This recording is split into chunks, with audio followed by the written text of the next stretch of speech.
What's up guys, Justin here with TheSketchUpEssentials.com, back with another SketchUp extension tutorial for you. So in today's video we're going to learn to create a chair that has kind of a pipe frame using extensions in SketchUp. If you're looking for information on more SketchUp extensions, make sure to check out my free SketchUp extensions guide at TheSketchUpEssentials.com/extensions. Now let's go ahead and just jump into it.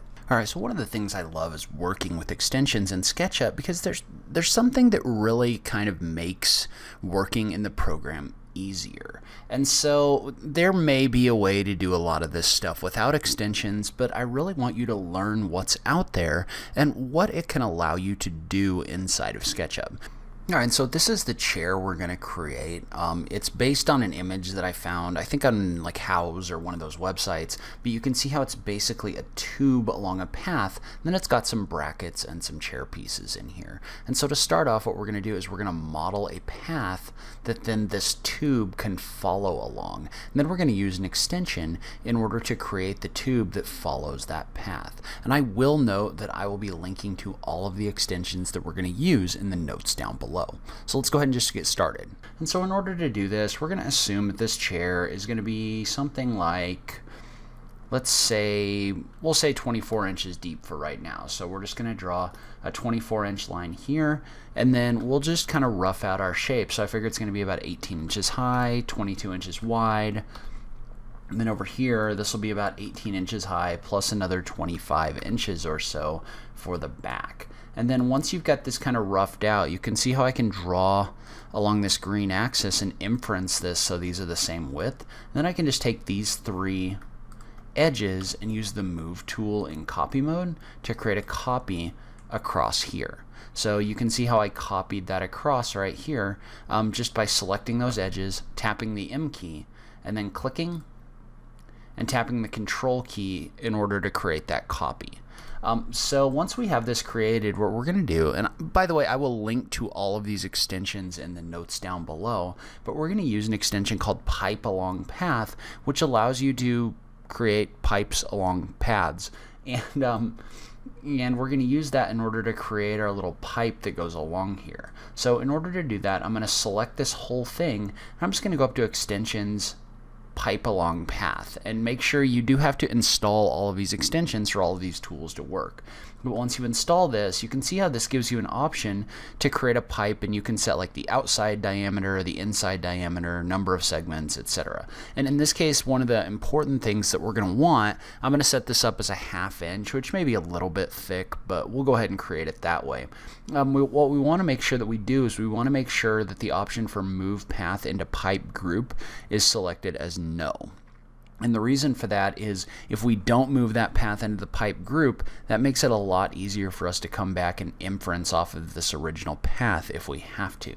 So once you've set all of these options, we're going to go ahead and click OK, and what that's going to do is that's going to generate our pipe along our path. And you can see how this just created a 1/2 inch pipe all the way around here. And one of the things I like about this particular extension is it kind of uses follow me to do this, in the sense that if you look at these corners, they're all already kind of created corners. And one thing you might try if I was to undo this is if you really wanted these to be a bit smoother, you might kind of round off the edges.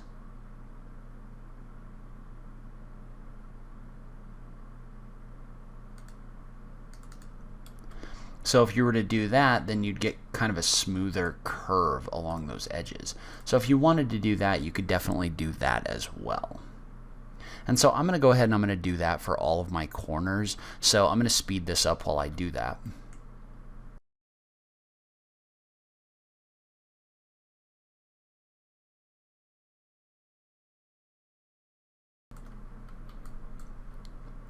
Alright, and so once we've done that and rounded off all of our edges, now I can come in here and use Pipe Along Path, and you're just going to get kind of a smoother pipe. And so once you create this pipe, you can see how this gives you a real nice frame that you can work from. The other nice thing about this is I can come in here and hide that, and then I can still inference off of these edges in order to create the rest of my chair. And so what I need to do now is I need to create the 2 seat pieces in here, so the wood pieces that are going to go in here, and I'm just going to go ahead and probably what I'm going to do is I'm going to triple click on this whole thing and right click and put it in a group. That way my geometry is not in here merging with any of this or anything like that. And so what I'm going to do is I'm just going to rough out the size probably of this top one first now that I think about it. So I'm going to bring that down, we'll say 12 inches here, and I'm just creating a box to start off, and then we can adjust the size of that box. So I can create that box, give it maybe a 3/4 inch thickness or something like that, and I'm going to go ahead and I'm going to push pull this box out so that it sticks out over these edges right here. And the reason that I'm going to do that, maybe I'll make this a little bit taller, is I'm going to come in here with another extension called Fredo Corner, and I'm going to round off all of these corners. So in order to do that, I'm just going to triple click on this and right click, and we're going to put this in a group. And then Fredo Corner is an extension that allows you to select different edges and round them off. And so I just double clicked in here to deselect everything, but what I want to do is I want to come in here and I want to select each one of these edges just by clicking on them. So once I've selected all of these edges, what I can do is there's a button in here for toggle preview mode, and toggle preview mode is going to allow me to come in here and adjust the offset manually by clicking and dragging up and down so I can see how this wood piece looks with these corners in here. Because what I want is I want to offset this so that these corners are about the same radius as these corners right here, but a little bit more. And then I'm going to go ahead and click in order to finalize that. And then once I've finalized that, I can come in here, and probably what I'm going to do is I'm just going to use the scale tool and scale it down just a bit so that it fits inside this pipe. And probably I'm going to do an edit, unhide all, just to kind of see where my pipe is to make sure this is kind of giving me the look that I want. So I'm going to move it down just a little bit. And so now that I like the way that that looks. That looks like a rounded off piece. The nice thing about the way the sticky geometry in SketchUp works is if I decide to make this a little bit longer, I can come in here and I can just select the geometry on the bottom, and I can just use the move tool in order to move that up and down in order to adjust that. So this is still at a point where it's kind of adjustable, which is helpful. But what I want to do now is I want to take this and I want to move it backwards so that it's centered on this pipe. And probably the easiest way to do that is just to go up to View and turn on Hidden Geometry, and that's going to allow you to find an edge here that you can kind of inference off of, and then you can use the inferencing to center that inside this pipe. And so now what I want to do is I want to come in here and I want to model a bracket that goes up over the top. And so I'm going to leave Hidden Geometry on for a second because this is really helpful because I can kind of see where all of the edges are. But I'm just going to come in here and I'm just going to draw an arc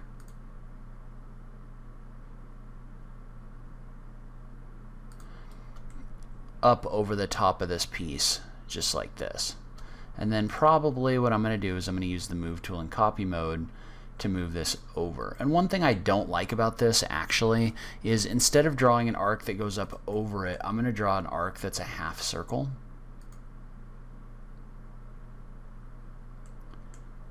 So probably hiding this pipe is going to be the easiest way to do that. Maybe I will turn Hidden Geometry off. But I'll just draw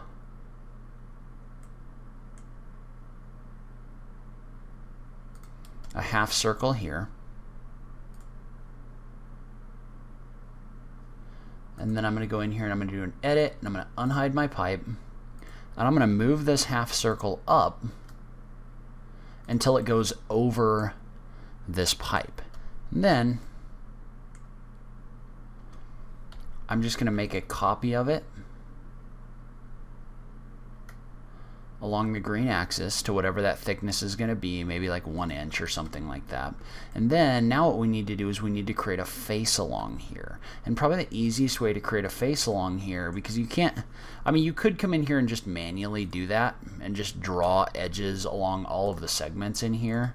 And so what that would do is that would create a series of flat faces in here, and then you could hide those edges or soften those edges. An easier way to do that would be to use the skinning tool inside the extension Curveloft. If you remember, Curveloft is really good for creating skins. And so you just select all of these edges because they're all enclosed, and you just click on this button for skin contours. That allows me to really easily create this skin piece right here, and I can just click in order to finalize that. And then, because that gets created in a group, I'm going to double click inside the group, and I'm just going to draw some tabs that come down and probably overlap with this, maybe 1 inch or something like that. So we've got this tab in here. We'll just use the move tool in copy mode to copy it across. We'll just move it back right here.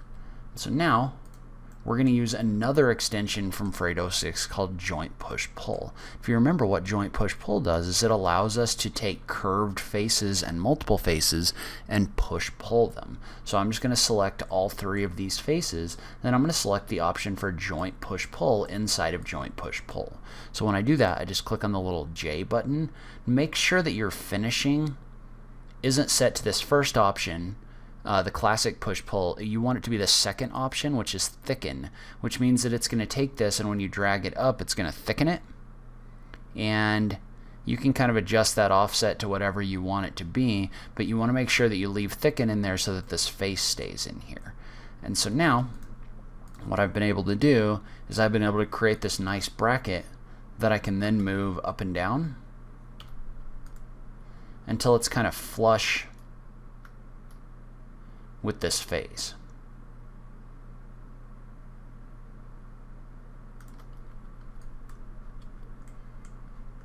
And so we can take that bracket, and we probably want to go ahead and make it a component, and we can just call it bracket. That way any copies we make of this, the same changes will be applied to those. But I'm going to move this other bracket over here on my chair. And if there's any extra geometry in here, you can erase it out. But probably what I would do is I would take this whole chair, or this whole chair back, and just make it a group. And then I'd use the move tool in copy mode to create a copy of this, and I would just rotate it like this. Then I can take it and I can move it down so that this bracket fits around this chair piece. And there may be a little bit of trial and error involved in getting this to be exactly where you want it to be. Again, something that might be helpful is to go to your View, Hidden Geometry, and then maybe inference to some of this geometry that's in here. So I'm going to move this up and down until it's lined up with this edge. So you can see how, because I already have this piece created, it was really easy to come in here and just make a copy and just kind of repurpose that. And now what we want to do is just come in and create our pipes or our wires that hold the chair together. Well, we could probably create those just by either using something like lines to tubes or something like that. But we could just take this piece and just kind of rotate this out just a little bit to kind of match what's shown in the image. But we could just come in here and maybe draw a line in here as a guide, and then right click on it and click the button for divide. That's going to allow us to divide this into a number of segments. So in this case I might divide this into 7 segments, and from there maybe take that same line and copy it up here as a guide. But I'm just going to draw an edge from this segment to this segment, and we can go ahead and use lines to tubes again, or pipe along path. And this one is probably going to be a lot narrower, so maybe like 1/8 of an inch or something like that, and just click OK. And then we'll turn hidden geometry off, and we'll just use the move tool in copy mode. And we can use this point right here as a reference point in order to create a copy. And then we can type in ×5, which would be the number of copies that we want to create, and hit the enter key. So you can see how coming in here and creating this gets really easy when you start using extensions. And obviously you could come in here and model these a little bit more if you wanted to, but I'm good with the way this looks right now. Now we're just going to apply some colors to this real quick. So maybe like a dark black color for the pipe and for the brackets. And if you remember, because these brackets are components, if I paint one of them, the color will get applied to these others as well.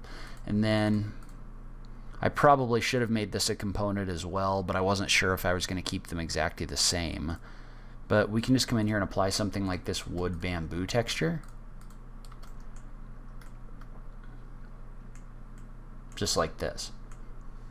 And so what you're left with is you're left with this really nice chair that has all of your pipes, all of your brackets, and all of your different parts and pieces inside of SketchUp. So that's where I'm going to end this video. Leave a comment below and let me know what you thought. Did you know about all these extensions? Have you been modeling like this? I just love having that SketchUp conversation with you guys. If you like this video, please remember to click that like button down below. If you're new around here, remember to click that subscribe button for new SketchUp content every week. If you like what I'm doing on this channel, please consider supporting me on Patreon.